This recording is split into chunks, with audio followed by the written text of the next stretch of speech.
नमस्कार विद्यार्थी मित्रांनो, तर माझ्या YouTube चॅनलमध्ये मी तुमचं सहर्ष स्वागत करीत आहे. तर तुमच्यासाठी एका महत्त्वपूर्ण विषयावरती व्हिडिओ घेऊन आलो आहे, तो म्हणजे पनवेल महानगरपालिका अंतर्गत जी पदभरती प्रक्रिया सुरू आहे. तर त्याच्यामध्ये त्यांनी एक प्रसिद्धी पत्रक प्रसिद्ध केलेलं आहे, त्याची तुम्हाला माहिती सांगणार आहे. त्यामुळे व्हिडिओ शेवटपर्यंत पहा आणि माझ्या चॅनलवरती नवीन असाल तर प्लीज चॅनलला सबस्क्राईब करा. आता इथे गेल्यानंतर ना तुम्हाला पनवेल महानगरपालिका पदभरती संदर्भात हे प्रसिद्धी पत्रक दिसून येईल. तर आत्तापर्यंत माझ्या चॅनलवरती जे नवीन विद्यार्थी आहेत त्यांनी काय करा, प्लीज चॅनलला सबस्क्राईब करा.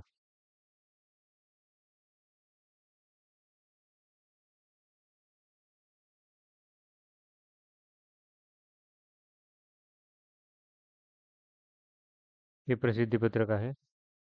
तर मी तुम्हाला हे झूम करून दाखवतो.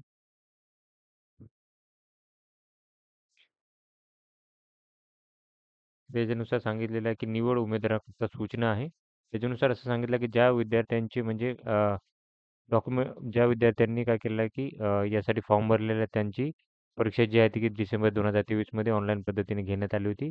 त्याच्यानुसार गुणानुक्रम, प्रवागणा किंवा सामाजिक आणि समांतर आरक्षण विचारात घेऊन काय केले, की निवड सूची प्रसिद्ध करण्यात आली होती. त्याची डॉक्युमेंट व्हेरिफिकेशन करण्यात आलेली आहे. आता काय केलं, की ज्या विद्यार्थ्यांना डॉक्युमेंट व्हेरिफिकेशन झालेलं आहे, त्यांना निवड प्रती देण्यात आलेलं आहे आणि वैद्यकीय चाचणी आणि पूर्व चारित्र्य पडताळणी प्रमाणपत्र सादर करण्यात आलेले आहे. वैद्यकीय तपासणी प्रमाणपत्र आणि पूर्व चारित्र्य पडताळणी प्रमाणपत्र 15/3/2023 रोजी त्यापूर्वी सादर करणाऱ्या उमेदवारांना नियुक्त आदेश देण्यात आलेले आहे. आता याच्यानुसार अजून सांगितलेलं आहे, की आचारसंहिता जी 16/3/2013 पासून लागू झाली असल्याने तथापि सेवेत रुजू न झालेल्या उमेदवारांना सेवेत रुजू करून घेण्यात आलेले नाही. तसेच नव्याने वैद्यकीय प्रमाणपत्रांनी पूर्व चारित्र्य प्रमाणपत्र काय करणं, की केलेल्या उमेदवारांना नियुक्ती आदेश देता आलेले नाही आहेत.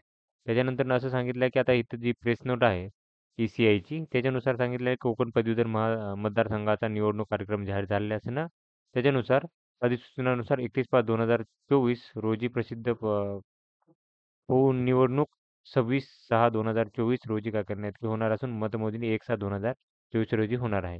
आणि निवडणुकीची संपूर्ण प्रक्रिया आहे ती 5/7/2024 पर्यंत कंप्लीट करायची आहे.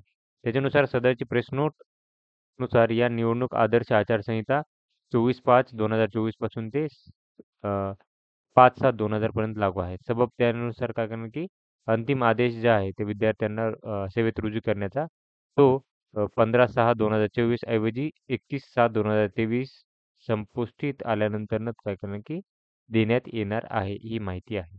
ओके. तर ही माहिती आहे. तर अशाच महत्त्वपूर्ण अपडेट्ससाठी माझ्या चॅनलला सबस्क्राईब करा, व्हिडिओला लाईक करा आणि इन्फॉर्मेशन मित्रांसोबत शेअर करा. धन्यवाद.